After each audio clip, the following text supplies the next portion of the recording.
everybody. This is Jacqueline Shaw, and I want to work today on reading a book called Women Who Run with the Wolves.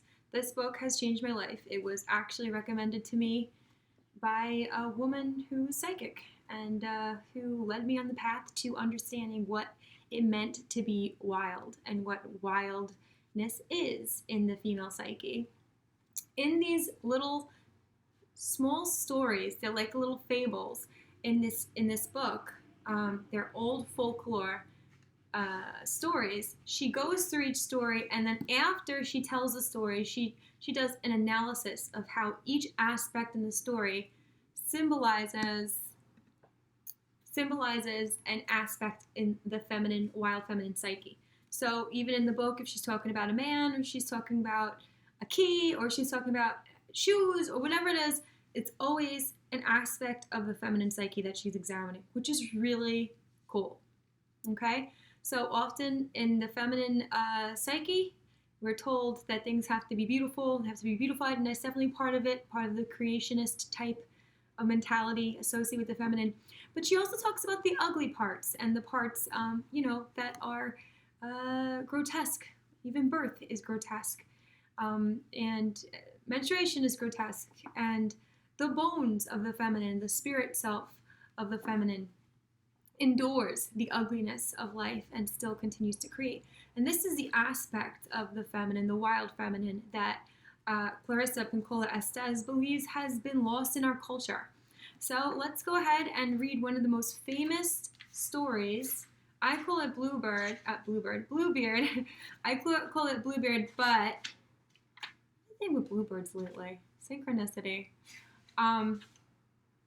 But she talks about it as stalking the intruder. Okay? So, let's get started. Stalking the intruder, the beginning, initiation. Okay. So, when I read this, I will be doing some voices, some playing with some voiceover kind of material. So, I hope you enjoy. And I hope that you get something out of the story of Bluebeard. In a single human being, there are many other beings, all with their own values, motives, and devices. Some psychological technology suggests we arrest these beings, count them, name them, force them into harness till they shuffle along like vanquished slaves. But to do this would halt the dance of wildish lights in a woman's eyes. It would halt her heat lighting and arrest all throwing of sparks. Rather than corrupt her natural beauty, our work is to build for all these beings a wildish countryside wherein the artists among them can make, the lovers love, and the healers heal. But what shall we do with those inner beings who are quite mad, and those who carry out destruction without thought? Even these must be given a place, though one in which they can be contained. One entity in particular, the most deceitful and most powerful fugitive in the psyche, requires our immediate consciousness and containment, and that one is the natural predator. While the cause of much human suffering can be traced to negligent fostering, there's also within the psyche natural and innate contra naturam aspect, and against nature force. The contra naturam aspect opposes the positive. It is against development, against harmony, and against wild. It is a derisive and murderous antagonist that is born into us. And even with the best parental nurture, the intruder's sole assignment is to attempt to turn all crossroads into closed roads. The predatory potentate shows up time after time in women's dreams. It erupts in the midst of their most soulful and meaningful plans. It severs the woman from her intuitive nature. When its cutting work is done, it leaves the woman deadened in feeling frail in advance, to advance her life, her ideas and dreams, lay at her feet drained of animation. Bluebeard is a story of such a matter. In Northern America, the best-known Bluebeard versions are the French and German. but I prefer my literary version in which the French and Slavic are mingled. The one given to me by Aunt Katie, pronounced Katie, who lived in Sebrac near Dombovar in Hungary. Among our cadre of farm women tellers, the Bluebeard tale is begun with an anecdote about someone who knew someone who knew someone who had seen the grisly proof of Bluebeard's demise. So we begin. There is a hank of beard which is kept at the convent of white nuns in far mountains. How it came to the convent, no one knows. Some say it was the nuns who buried what was left of his body, for no one else would touch it. Why the nuns would keep such a relic is unknown, but it is true. My friend's friend had seen it with her own eyes. She said the beard is blue as the shadow of a hole in the night.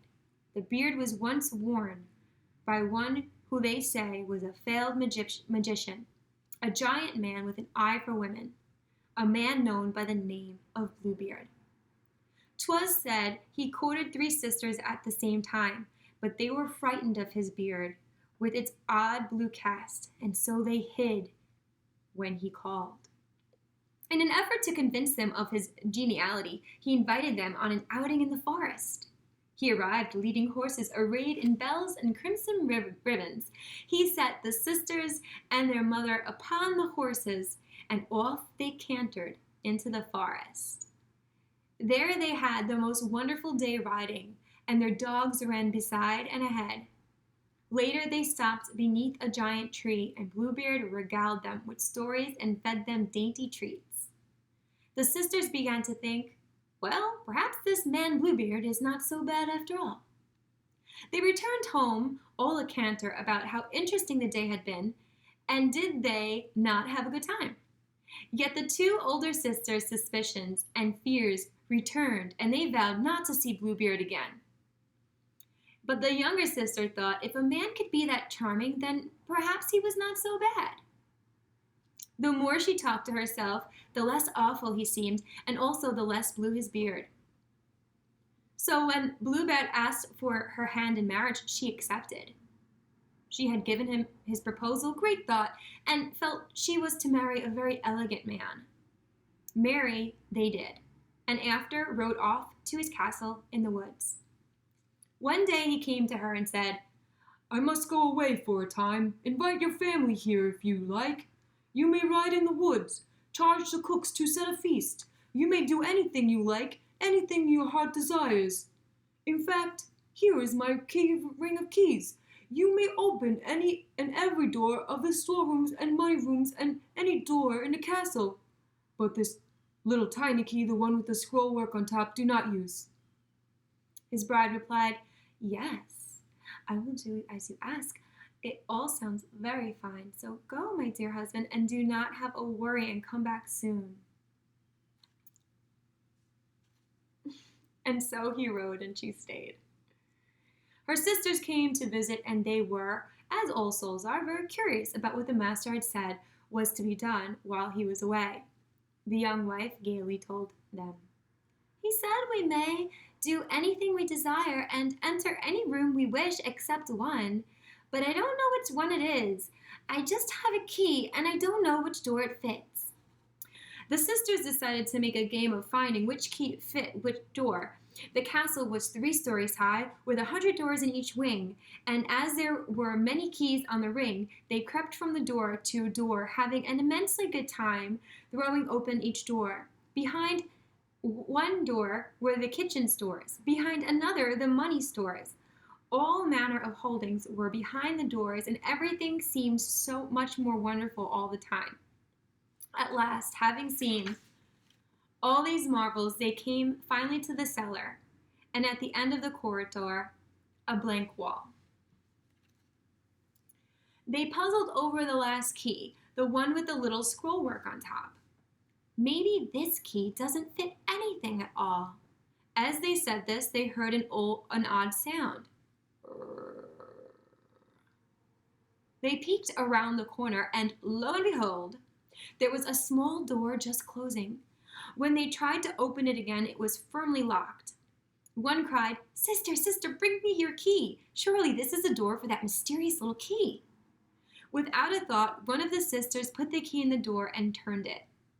The lock scolded. The door swung open. But it was dark inside. They could not see.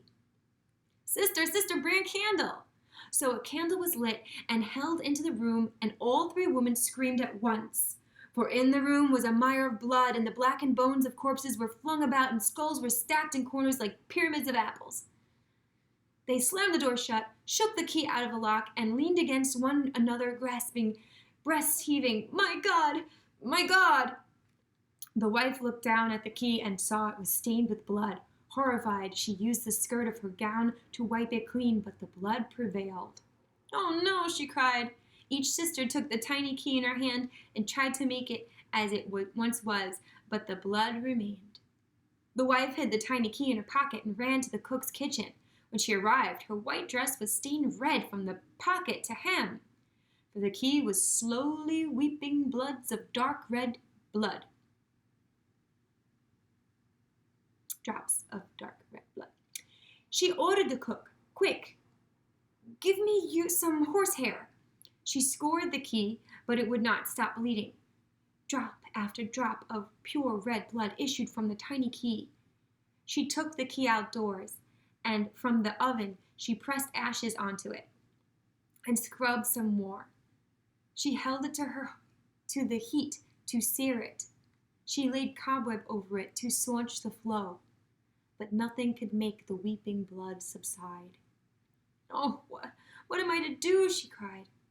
"I know. I'll put the little key away. I'll put it in the wardrobe. I'll close the door. This is a bad dream. Oh, we'll be all right." And this she did do. Her husband came home the very next morning, and he strode into the castle calling for his wife. "Well, how was it while I was away?" "It was very fine, sir." "How are my storerooms?" he mumbled. "Very fine, sir." "How are my money rooms?" he growled. "The money rooms are also very fine, sir." "So everything is good, wife?" "Yes, everything is good." "Well," he whispered, "then you'd best return my keys." Within a glance he saw a key was missing. "Where's the smallest key?" I lost it. Yes, I lost it. I was out riding, and the key ring fell down, and I must have lost a key." "What have you done with it, woman?" I don't remember." "Don't lie to me. Tell me what you did with the key." He put his hand to her face as if to caress her cheek, but instead seized her hair. "You infidel!" he snarled, and threw her to the floor. "You've been into the room, haven't you?"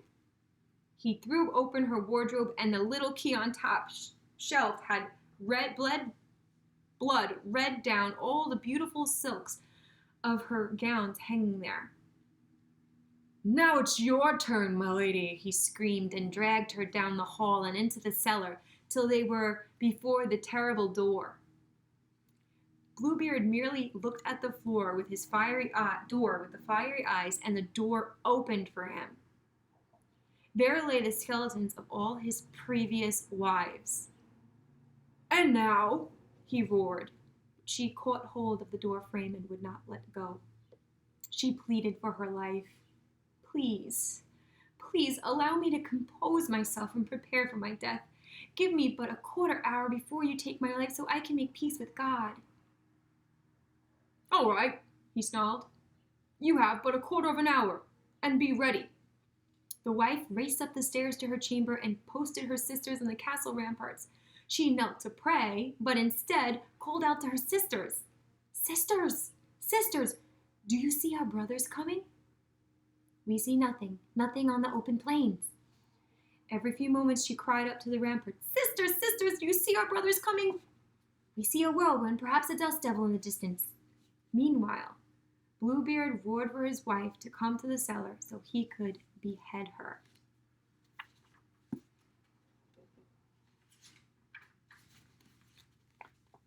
Again, she called out, "Sisters, sisters, do you see our brothers coming?" Bluebeard shouted for his wife again and began to clump up the stone steps. Her sisters cried out, "Yes, we see them. Our brothers are here, and they have entered the castle." Bluebeard strode down the hall, down towards his wife's chamber. "I'm coming to get you," he bellowed. His footfalls were dense. The rocks in the hallway came loose. The sand from the mortar poured onto the floor. As Bluebeard lumbered into her chamber with his hands outstretched to seize her, her brothers on the horseback galloped down the castle hallway and charged into her room as well. There they routed Bluebeard out onto the parapet.